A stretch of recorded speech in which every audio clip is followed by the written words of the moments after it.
Kami ingin memastikan kalau cuma daftar sebagai lembaga berbadan hukum, memang hanya ke Kementerian Hukum dan HAM. Tapi untuk memastikan bahwa lembaga berbadan hukum itu adalah perusahaan pers, maka wajib perusahaan ini profesional. Apa profesional itu? Memastikan antara lain kesejahteraan wartawan.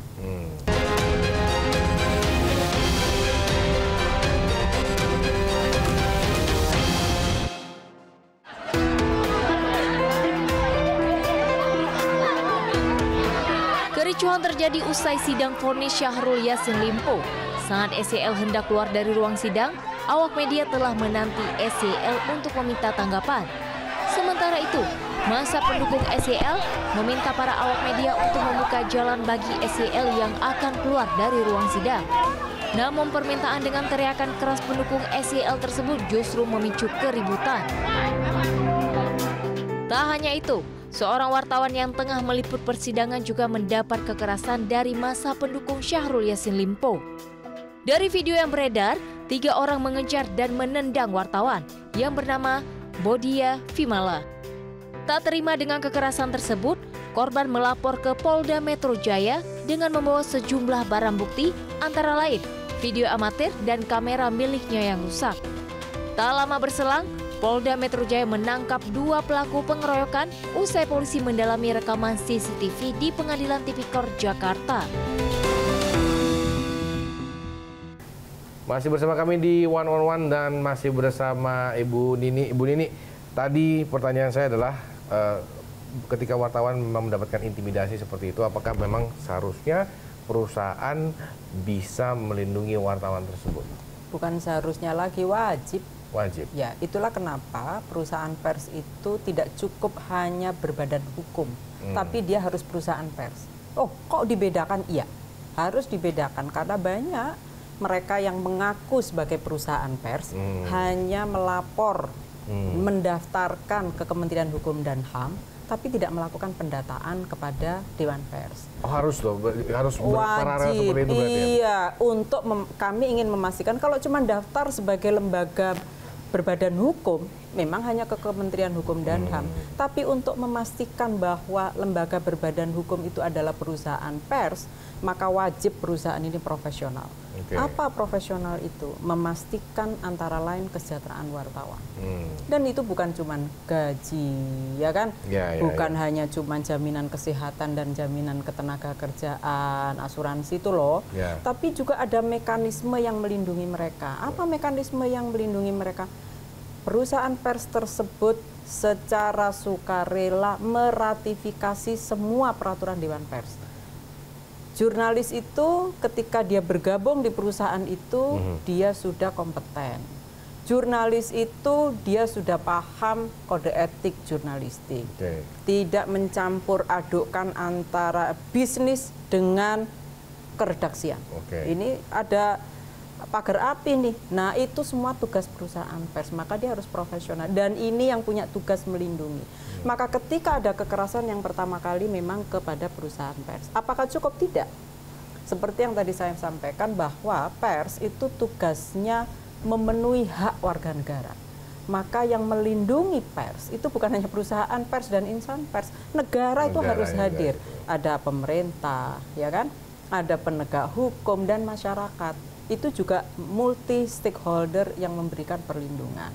Itulah kenapa saya selalu menyampaikan di berbagai kesempatan pada kawan-kawan nih ya, kalau misalnya mau melakukan liputan, ada indikasi bahwa itu tidak aman situasinya, apakah itu karena wilayah konflik, atau ada isu bahwa akan ada intimidasi kepada wartawan atau nggak secure teman-teman wartawan, jangan dilanjutkan tanpa ada jaminan perlindungan baik dari perusahaan pers maupun dari aparat keamanan. Nggak boleh ragu minta perlindungan ke polisi. Minta perlindungannya ke pihak... Ya kalau institusi keamanan kan bukan di sini ya kan.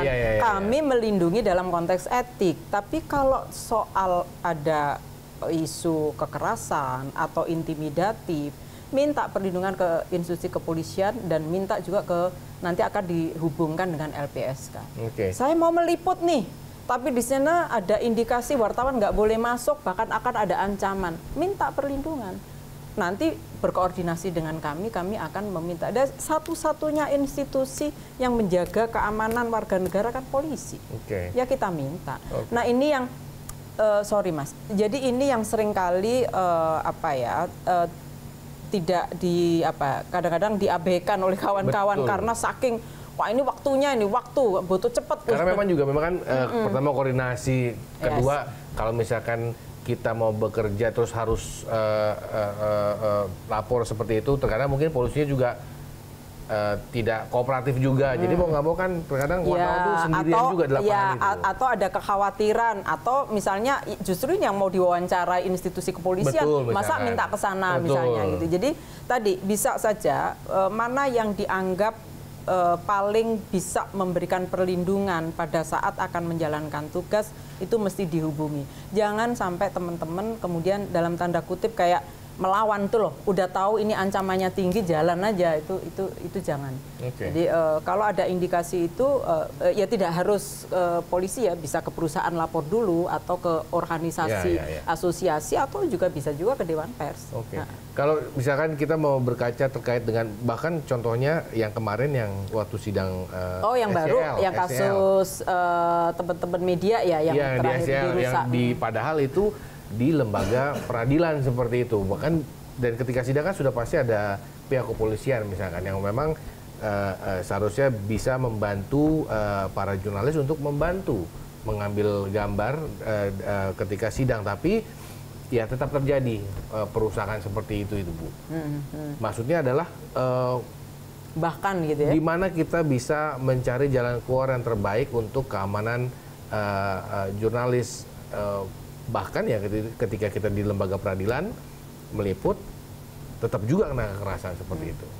Ya, setelah kejadian sore itu pasca putusan, saya memang kemudian dihubungi kawan-kawan media menginformasikan ada kejadian kekerasan dan pengerusakan ya terhadap alat kerja. Saya kemudian memberikan respon.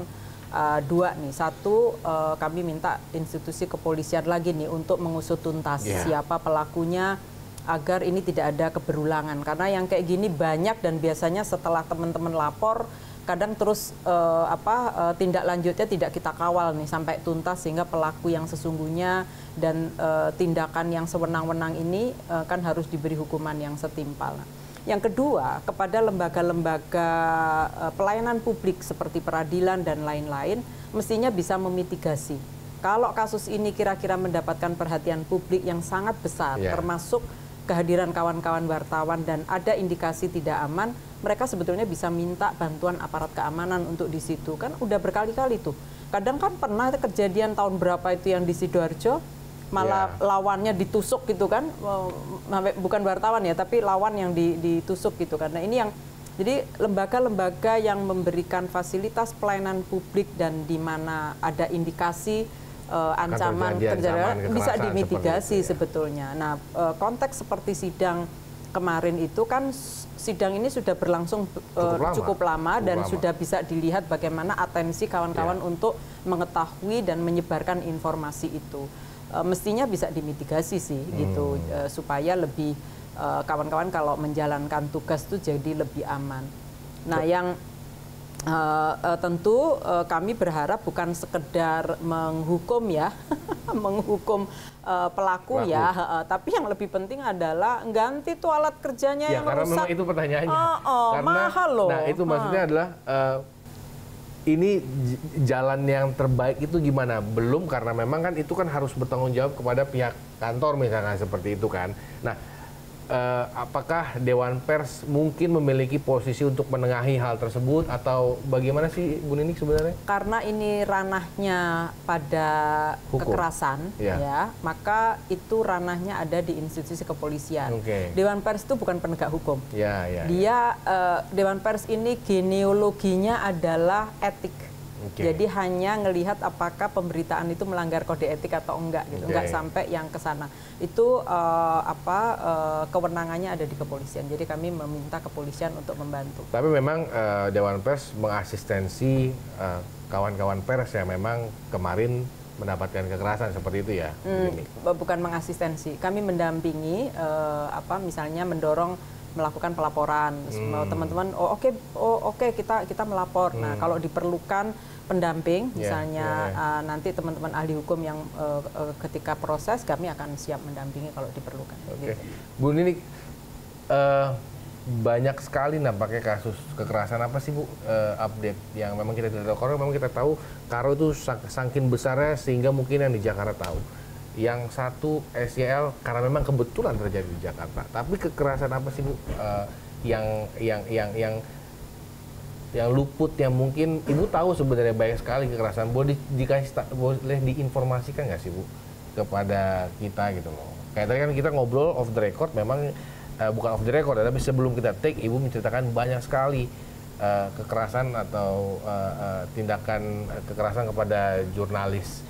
Apa aja Bu? Ya, seperti yang kasus di Bangkalan kemarin itu yang wartawan juga ditembak gitu kan. Lalu yang di mana lagi tuh di Sumatera ya, yang lain di Lampung. Ya di berbagai tempat ya, cukup beragam bentuknya. Ada yang fisik seperti itu, tapi juga ada yang pengerusakan. Gitu. Nah ini memang kita sama-sama reflektif lah ya. Kita tidak bisa memberikan stigma bahwa pelaku ini adalah orang yang selalu ditempatkan sebagai orang yang tidak peduli pada pers. Nggak bisa begitu. Disitulah saya selalu meminta pada saat yang bersamaan berbagai bentuk kekerasan terhadap wartawan itu pasti tidak boleh dilakukan. Tapi saya sebagai Ketua Dewan Pers juga meminta agar kawan-kawan jurnalis tetap berpegang teguh pada kerja-kerja yang profesional gitu. Karena saya juga mendapat keluhan yang beragam ya dari masyarakat. Ada yang mengatasnamakan jurnalis, itu loh yang berat itu saya. Jadi ada, Bu Nini ini gimana nih Bu, tiba-tiba wartawan minta minta duit gitu ya. Ada kepala desa, ada guru, ada pejabat gitu ya, sampai ada yang nggak berani pulang loh Mas. Karena? Nah, ya itu karena dimintain duit gitu, ya. Ada yang ngajukan proposal, kalau nggak dikasih ditulis macem-macem gitu ya. Tentu itu saya dalam kapasitas saya sebagai Ketua Dewan Pers setelah mempelajari itu bukan berita dan pasti bukan wartawan. Saya ya, kenapa dia mengatasnamakan dirinya wartawan gitu? Ada yang merasa dirinya wartawan tapi nakut-nakutin Mas pakai ID card-nya aneh-aneh gitu ya. Nama medianya menyerupai nama-nama lembaga negara misalnya. Bayangkara.com. kpk.com, kayak gitu-gitu. Jadi saya kira ini perilaku-perilaku yang saya berharap betul kawan-kawan jurnalis membantu untuk menertibkan. Kawan-kawan asosiasi jurnalis atau asosiasi perusahaan pers juga sama-sama membantu mengajak mereka untuk tetap bekerja secara profesional. Kalau memilih profesinya sebagai wartawan, ya wartawanlah yang profesional. Kalau berprofesi si perusahaan pers ya ikuti jalur profesi. Kalau enggak kita hancurin sendiri nih gitu ya. Yang hancurin sebetulnya orang-orang yang tadi bukan wartawan, bukan perusahaan pers, tapi mengatasnamakan jurnalis maupun perusahaan pers. Baik. Tahan dulu Bu Nini, perbincangan masih akan kami lanjutkan usai jeda. Tetaplah bersama kami di One on One.